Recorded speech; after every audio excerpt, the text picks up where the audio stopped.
E eu acho que o grande trabalho da Clínica do Testemunho, que foi criada para oferecer a reparação psicológica direta aos afetados e também aos seus familiares, ele será mais eficaz nessa segunda camada e nas camadas que virão depois, porque a ditadura ela não atingiu apenas os militantes que a enfrentaram, os resistentes, mas atingiram todo esse tecido social em volta. Eu acho que estou aqui por conta da Clínica do Testemunho.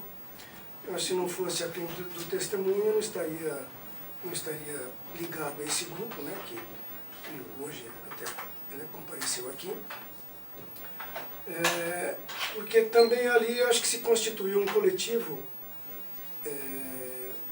com uma possibilidade muito grande de troca, de intercâmbio, de cruzamento de histórias de vida, né? de histórias pessoais, de histórias políticas. Né?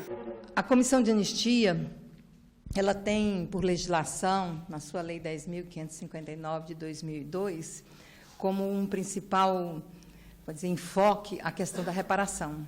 Então, a política de reparação, ela vem sendo a política que perpassa muito quer dizer, que a lei coloca e que as atividades da comissão se fazem, quer dizer, se constituem fundamentalmente em função disso. A reparação monetária e a reparação por danos morais. Eu sempre pensava assim, bom, se a conta é quanto que ela perdeu profissionalmente para conseguir fazer o cálculo da coisa, qual seria a reparação para mim? Aí eu pensava assim, bom, talvez eu pudesse fazer a conta de todos os anos de terapia que eu fiz para cobrar um preço assim bem caro para poder receber essa reparação. E em 2012 a Comissão de Anistia lançou um edital com este projeto da Clínica do Testemunho e eu me interessei vivamente e faz 3 anos que venho trabalhando no assunto. Então, nosso trabalho está especificamente centrado na reparação psíquica. A gente tem grupos de acolhimento, de escuta, grupos de reflexão e testemunho, tem terapias individuais, fazemos eventos públicos para chamar a população e poder debater sobre esses anos tão difíceis, tão cruéis. Eu e minha irmã sentávamos em frente à televisão para ver o pronunciamento do presidente, um general, e nós esperávamos que nesse pronunciamento ele fosse falar do paradeiro dos nossos pais, né? Quando seriam libertados, se estavam tudo bem. Então a gente sentava no sofá da sala, bem agarradinho, e eu dava ordem para ela e dizia, fica quieta e presta atenção. E eu tinha muita raiva daquilo, muita raiva. E assim como acompanhamos as pessoas que vêm a nossos grupos, que vêm a nossas conversas públicas, a fazer um processamento do não elaborado de todos esses anos de silenciamento pós-ditadura e da violência na redemocratização que continua existindo até hoje. É uma tentativa de reparação, né, dessas veias que estão abertas, ver se elas vão se fechando aos poucos, né? Acho que é uma sequela da violência da história do país. A gente pode voltar tudo para trás, escravidão, né? Mas que não é... Nós não somos uma história pacífica com um golpe militar de 21 anos no meio.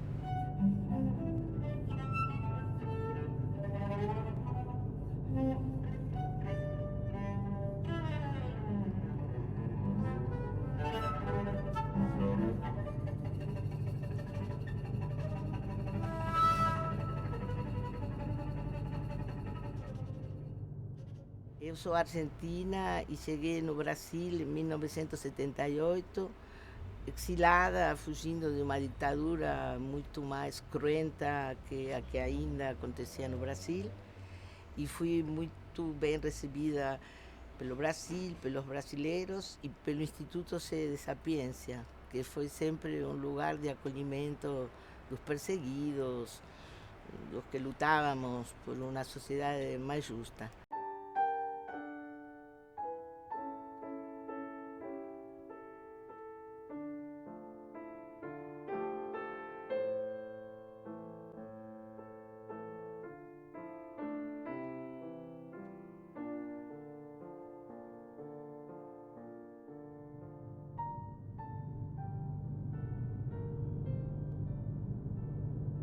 O SEDES, graças a Deus, foi considerado uma Suíça, não sei porquê.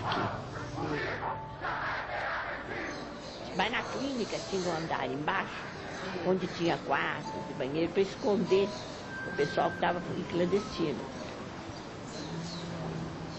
Então, em todos os movimentos, as reuniões, a gente fazia reunião tudo lá no SEDES. Não é? E de vez em quando a polícia entrava lá embaixo, no barzinho de Seu João. Ele me telefonava, eu ia lá, descia, dizia, se os senhores querem alguma coisa, nós estamos tomando café. Eu digo, na esquina tem café, até logo. Celeste Fon e eu éramos familiares de presos políticos. Conhecemos-nos dentro do presídio de Barro Branco, visitando o Atom Fon Filho, irmão da Celeste, e Aldo Arantes, então meu marido. Chegamos no SEDES em maio de 78, acompanhados do nosso advogado Luiz Eduardo Grinhal, que marcara esse encontro. Descendo a ladeira da rua Ministro Godoy, avistamos a Madre Cristina, que nos aguardava no corredor externo, ainda vestida com seu hábito de freira. Corumbá, corumbá, tá todo mundo lá. Corumbá, corumbá, tá todo mundo lá. Trem da morte não vem, trem da morte não sai, trem da morte não vem, trem da morte não sai. Vai açúcar, volta pedra, vai açúcar, volta pedra. Corumbá, corumbá, tá todo mundo lá. Nas oficinas, as 5 oficinas de capacitação que fizemos, a gente convocou pessoas da saúde mental e também da justiça.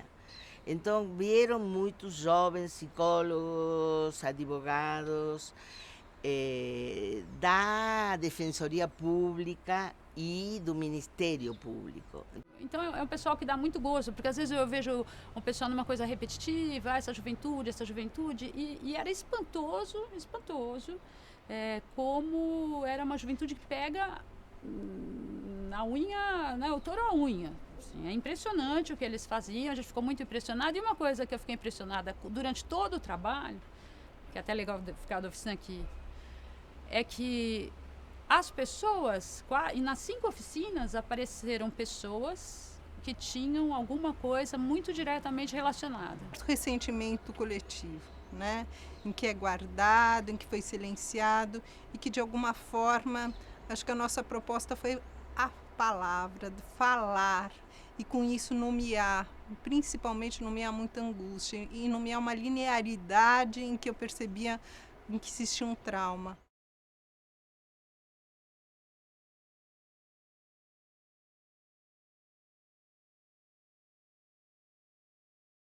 É curioso ver como essas pessoas também que militaram, né, no período ditatorial eram pessoas que estavam em prol da fala, estavam em prol de se manifestar, estavam em prol de poder aparecer, estavam em prol de poder colocar em palavras e atos as utopias que eles tinham, né?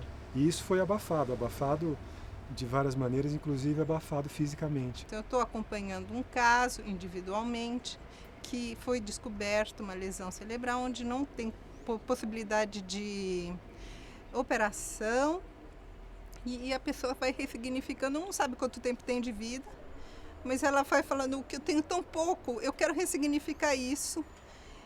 E aí ela está tendo um encontro com o filho, podendo falar tantas coisas e o filho falar com ela tantas coisas, é tão curto ela fala, pouco o prazo de vida que eu tenho, e se eu não falar agora, nunca mais eu vou poder falar. Porque tinha um grupo chamado Grupo de Trabalho de Perus, que tinha um contrato que foi de julho do 14 ao julho do 15, e que são os peritos que se encarregaram, que ficaram responsáveis das ossadas de Perus, a partir de julho de 2014. Então, eles trabalham em uma casa onde eles recebem os ossos todos misturados, todos mofados, que passaram por outras histórias. É uma coisa que é comum nas equipes que trabalham com antropologia forense na América Latina, enfim, em outros contextos. É comum ter um apoio, faz parte, né, do trabalho você ter o apoio psicossocial, enfim, porque são contextos difíceis, às vezes são muitas horas de trabalho, muitas pessoas, então é uma parte bem importante, né? E aí eu gostei muito quando a partir de umas 4 ou 5 reuniões, mais ou menos, o pessoal do SEDES fez a proposta de vir ao laboratório, né, para a gente fazer enfim, para conhecer todo mundo, porque também era só uma parcela da equipe, né, para conhecer todo mundo e que a gente pudesse fazer a terapia. Acho que o começo foi bem difícil, assim, o ouvir esses depoimentos. Depois, acho que foi ficando um pouco mais tranquilo e à medida que a gente ia conhecendo e construindo uma relação mesmo, isso foi mudando um pouco. No início, foi chocante, assim. Foi bem chocante porque os esqueletos de origem arqueológica até podem ter traumas e tudo mais, mas a gente tenta muito inferir sobre a vida. Então, nosso laboratório tentava entender o processo de microevolução do homem da América. Então, enfim, é totalmente diferente quando você chega num laboratório e tem esses esqueletos que passaram por um contexto de violência.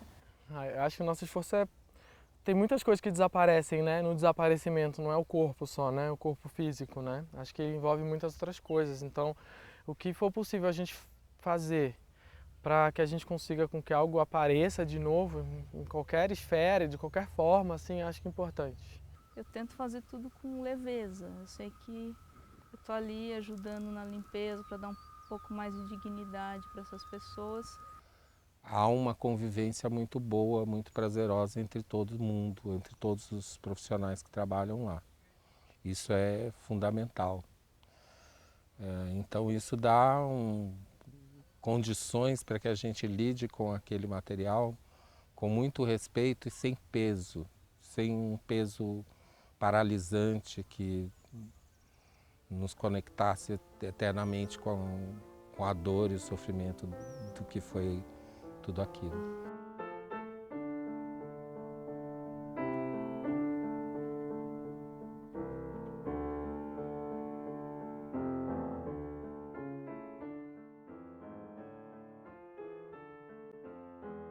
E fizemos um livro que está de livre distribuição, de distribuição gratuita, está aqui no SEDES. Uma coletânea de artigos que se chama Violência de Estado na Ditadura Civil Militar Brasileira, 1964-1985, Efeitos Psíquicos e Testemunhos Clínicos.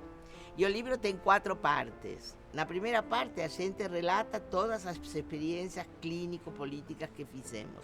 Na segunda parte, a gente faz algumas reflexões teóricas a partir da pesquisa e da escuta clínica das pessoas que participavam dos grupos e das terapias individuais. Na terceira parte, fomos chamando pessoas que já tinham falado em nossas conversas públicas ou em algum outro tipo de eventos, para ir construindo o que nós chamamos rede de reparação psíquica. Então formamos uma rede com vários artigos de pessoas que não são da clínica do testemunho. E na quarta parte a gente botou os testemunhos de vários dos participantes dos grupos e dos espaços terapêuticos. A gente lida com isso na clínica do testemunho, né? Com toda essa dificuldade. E mergulhar nesse mundo também é muito rico, né? Esse mundo humano dessas pessoas também é muito rico. Eu atendo individualmente, participo do grupo de reflexão e testemunho, e para mim a cada vez é uma mobilização diferente, assim, é uma carga muito grande de adrenalina mesmo, sabe? Uma coisa muito, muito interessante. Estamos terminando 3 anos de tarefas, mas agora acabamos também de assinar um novo convênio com o Ministério da Justiça para trabalhar mais 2 anos. E esses 2 anos que trabalharemos estão mais focados na capacitação de outros profissionais dependentes da Secretaria de Saúde da Prefeitura de São Paulo, profissionais dependentes da Secretaria de Direitos Humanos e Cidadania de São Paulo. E acabamos também nesse Congresso de Brasília de criar uma rede latino-americana de reparação psíquica.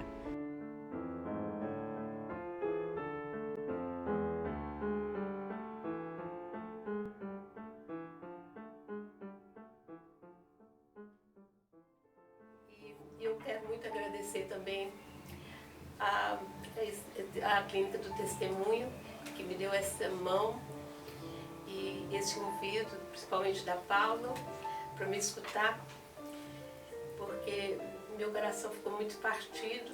Então, a partir do dia que eu consegui entrar na Clínica do Testemunho e fazer parte, e me sentir pertencendo a esse grupo, eu me senti assim, como protagonista da minha história. Mas do ponto de vista meu, pessoal, já atingi o que eu pretendia, né? De elaborar essa parte da minha história. Mas eu acho que dar o testemunho também